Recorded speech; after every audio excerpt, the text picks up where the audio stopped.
Sian Gaza nananawagan sa publikong magtulungan para ipasara ang resort sa Chocolate Hills. Inuulan ngayon ng iba't ibang reaksyon at komento ang nagbo-viral na resort sa social media na kung saan matatagpuan sa kalagitnaan ng kilalang atraksyon sa lalawigan ng Bohol na Chocolate Hills. Ang resort ay may pangalang The Captain Peak Garden and Resort.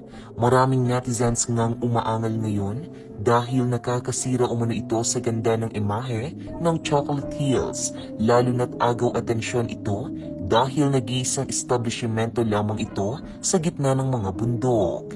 Isa ngang tinaguriang pambansang marites na si Christian Albert Gaza o mas kilala sa tawag na Sian Gaza ang hindi nagustuhan ng bagay na ito at labis na nadismaya matapos pahintulutan ng may kapangyarihang tuluyang maipatayo ang nasabing resort.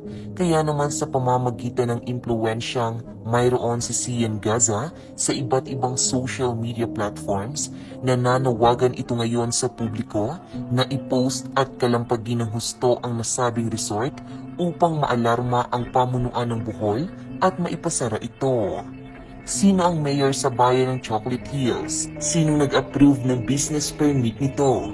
I-post natin at kalampagin para kapag umingay ng husto, ipasara ng local government, DENR and DOT ang resort na ito. Immediate pressure natin si mayor para no choice siya. Sa kasunod nitong post ay minention mismo ni Sian Gaza ang gobernador ng Bohol na si Governor Erico Aristotel Aumentado at nakiusap na gawa ng aksyon ang viral resort na ito sa kanyang lalawigan. Governor Erico Aris Aumentado, baka pwede pong ipasara mo yung resort sa gitna ng Chocolate Hills. Ako lang po yung may lakas ng loob na magtag sa'yo kaya ginawa ko na. Sana po dinggin niyo kami. Agad namang nagkomento dito ang governor at sinabing mag-i-issue na ng cease and desist order ang Department of Environment and Natural Resources Region 7 laban sa may-ari ng resort. DENR 7, RD Melchor will issue cease and desist order of the resort. Thank you. Maraming salamat po, Governor. Samantala, narito naman ang komento ng mga dismayadong netizens. Sakit sa mata na walang ganda ng lugar. Welcome to the Philippines where you can do everything with money.